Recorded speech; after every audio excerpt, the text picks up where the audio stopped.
are at the Oklahoman's video studio for Parties Extra. Becky Weintz, Director of Marketing and Communication of the Oklahoma City Museum of Arts, and Kimberley Worrell, Art Development Director of the museum, are here today. Welcome. Thank you. Well, you know, it is a great thing going on over there at the museum. You have a wonderful exhibit and people are flocking over there. When I was there last week, they were so busy I couldn't believe it. Yes. So tell us what you have going on. You recently had a party and the designer came. Yes. The artist came. The artist came, that's correct. So our summer exhibition is Isabelle de Borchgrave, Fashioning Art from Paper. It features the life-size costumes of Belgian artist Isabelle de Borchgrave. So there are these incredible, intricate paper sculptures. They're life-size. They are life-sized that she's created based on historical paintings. So she's taken the costumes out of the painting, brought them to life, but done it in paper instead of in fabric. So she's really staying true to that painting background that she has and to the paintings that are inspiring her. I know when she came, I think she probably told you all how she does it. She does it freehand on paper. Yes. I watched the video you all have in the lobby. Yes, so she is a painter by trade. Yes. So that's her background, and she still paints everything by hand, and it's incredible. Well, it looks some of this kind of costuming looks like they're stenciled on there, and obviously they're not. She just whips them on there. Yes, and it's all paper. Some of it looks like lace. We're actually selling her beautiful scarves in the store, which actually look like fabric, but they're paper. Once you touch it, it's lightweight paper. And, oh my gosh, and beautiful. Yes, just beautiful. Yeah. And you said the scarves come in all colors. A few different colors. Yes. But they also are kind of from the paintings and from some of the paintings. Yes, yeah. So she's been inspired by paintings. It was actually started with a visit to the Metropolitan Museum of Art in 1994. It was what kind of inspired her to start doing this. And actually with this exhibition is a new dress that was commissioned for the exhibition based on a Rubens painting. And so Is that the red one? That's the red one, yes. And one really fun aspect of the exhibition is you can see the painting that inspired this dress and then actually see the dress. And she likes to talk about how you can actually walk around it and see it in all three dimensions versus in the painting you can't see the bottom, you can't see the back, but in the actual sculpture that she's created you can see all the little details of the dress and everything she's created to go along with it. It's pretty amazing. Plus she does the shoes. And the shoes and the hats and everything to go along with it, yes. Fans. I mean, and the jewelry. And the jewelry, yes. Tell about the jewelry. Also is in the store and is all made out of paper. We've got necklaces and bracelets and earrings, so that's another fun aspect. You can take a little bit of the exhibition home with you. Oh my God. And napkins? And napkins. For your next Parties Extra. That's perfect. Well, so you open this June 16th and you close when? September 9th. I don't think you ought to close it. I think you ought to. There are 78 of them, is that right? Yes, 78 life-size costumes, plus all of the like you mentioned, the shoes and the hats and this things. is the first time these collections have been together, is that right? Yes, the first time all four collections have been exhibited together. Well, it is it's just amazing.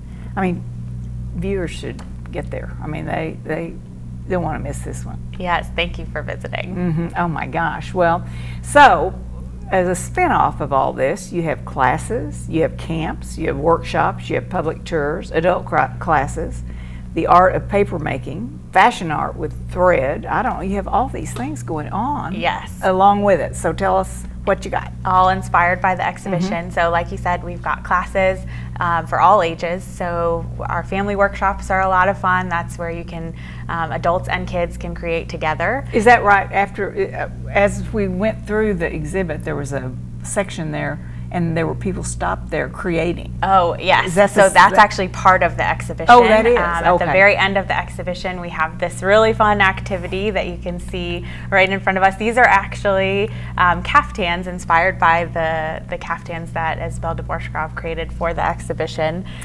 We have a project at the end. You can actually take it home if you prefer to do it at home, or you can do it right there at the end of the exhibition. And a lot of people have been electing to stay and create their caftan, and we've got fun paper cutters and hole punches and things you can do to glue on and make your caftan, and the adults have been enjoying it definitely just as much as the kids. So these are just ones from visitors that they left behind, and we're happy to be able to bring them on the show. So when you take a class in the art of paper making, we'll be able to create these big ones. Yeah, so that'll be a little bit of a different project. So what do they, I mean, what are you going to tell us? What will they tell us in these classes? So the classes are all taught by local artists, which is a really fun partnership that we have at the museum. So I don't know who the artist is specifically for that class, but they'll be coming in and teaching you the art of paper making over the course of a couple hours. So each class is a little bit different. The projects are different. So you can go on our website, it's OKCMOA.com, and get more information about each class, who's teaching it, what the cost is, and when it meets. Well, have you had a lot of people going through?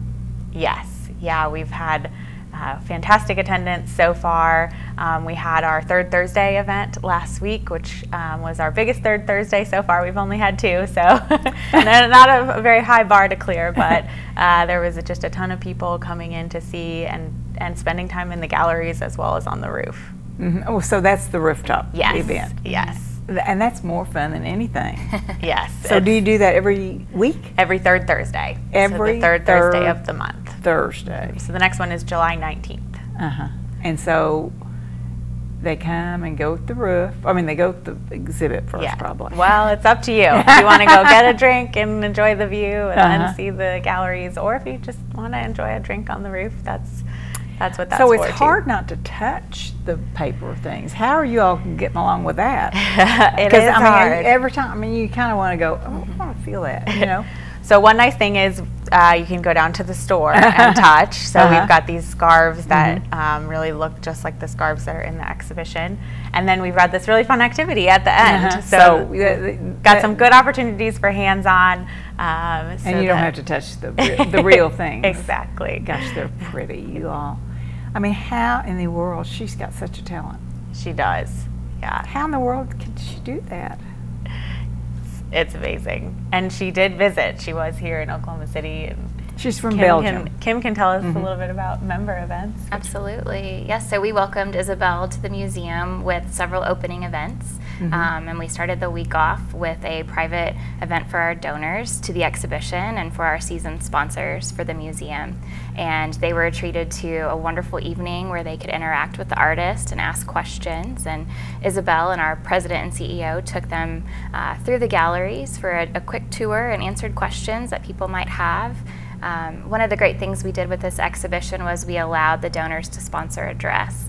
And a lot of people got really into that, and so it was fun to understand people's fashion taste and styles as I worked with them to pick out dresses, and so that was their first opportunity to see the dress. You had it on a little plaque in front of it. Exactly. Sponsored by, which I thought was very nice. Yeah, we were very grateful for our supporters to the museum. But following that, we had events for our members, and we had great events that we tried to mimic the feel of that art historical, European feel of the exhibition, and so we brought that in through our parties the week of the opening. And as a member, you get invitations to these kind of events, and you get discounts on the classes and camps and workshops that Becky talked about, and on our tours that our curators lead throughout the exhibition. So there's a lot of great opportunities to support the museum.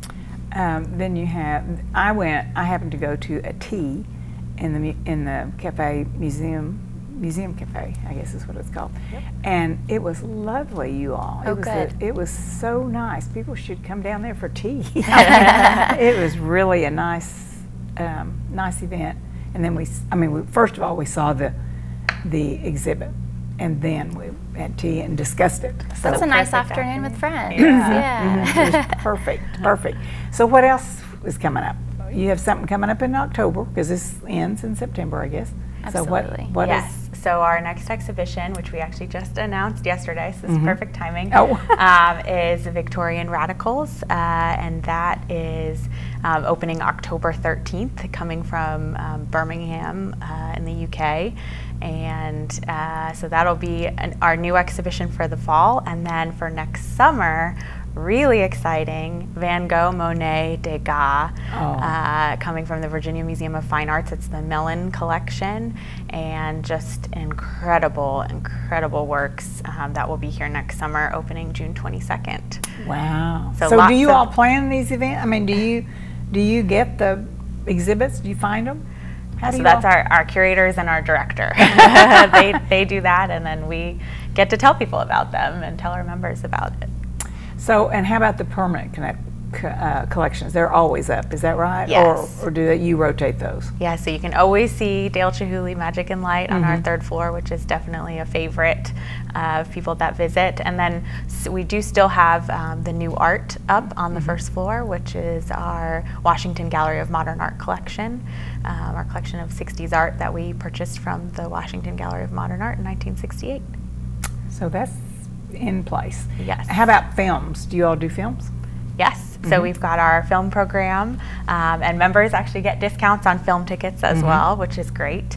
And those films are independent, classic, and foreign films that we show that oftentimes you can't see anywhere else in the city. And it's Thursday through Sunday at the museum. And a lot of people don't know the museum is actually built around the Historic Center Theater.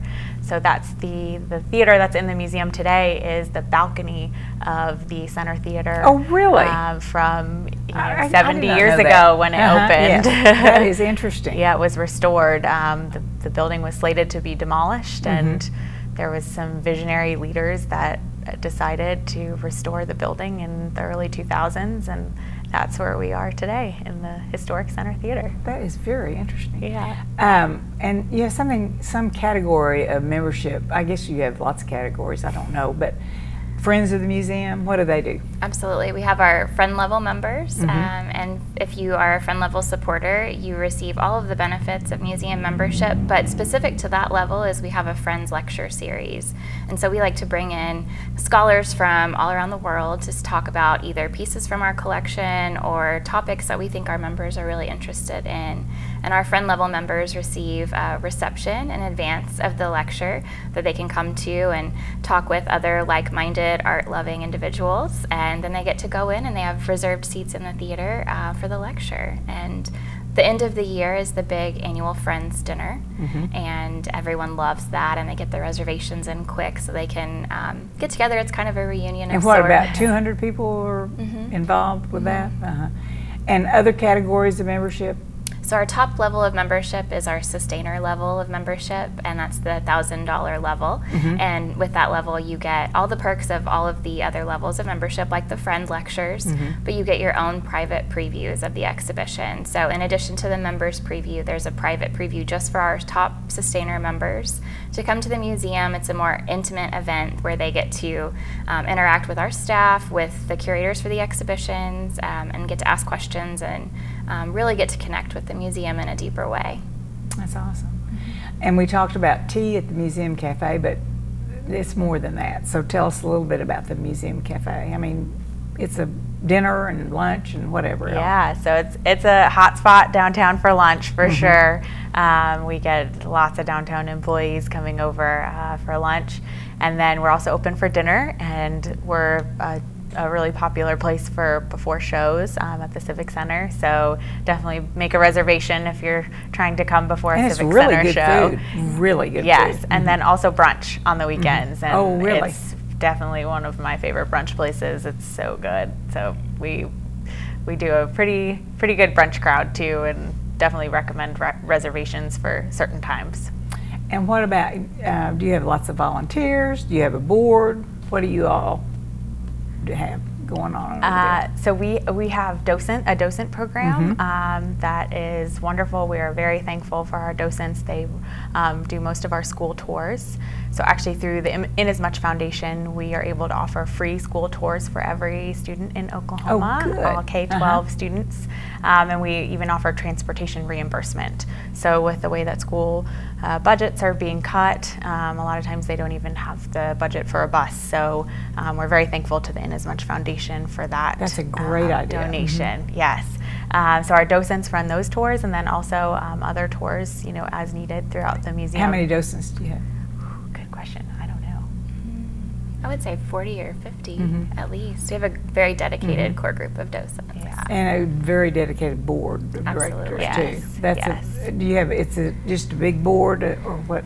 Are there several boards? We have a 45-person board with business and civic leaders all across the city that have supported us from the beginning when we were back at the fairgrounds and on to today. And we're chaired by Ed Barth, who's our board chair right now, and we have a great group of leadership that lead the museum in the right direction. And you all office there? Yes, yeah, we do. It's a great place to work. Get to see the Julie Tower every morning coming in and out. Oh my gosh, wouldn't that be the happiest thing? It is. It makes me happy every day. Well, now you got the paper to cheer you up. I don't know. That's true. Yeah. You need to make a walk through there every day. Yeah, we try to. We try to go to the galleries as much as we can. Oh my gosh, you all, that's wonderful. Well, anything else about the exhibition? I think that's it. Through September 9th, you can find more information on our website, OKCMOA.com, as well as all the information on becoming a member. And you can see the exhibition free all summer long if you become a member today. Okay. Anything else, Kimberly? Thank you very much. Well, we are so glad you all came. Well, thanks for keeping us up with the art events happening at the Oklahoma City Museum of Arts. We are so lucky to have this current exhibit, and how much fun it was to see all those costumes made out of paper. Viewers, don't miss this one. It's amazing. Thank you.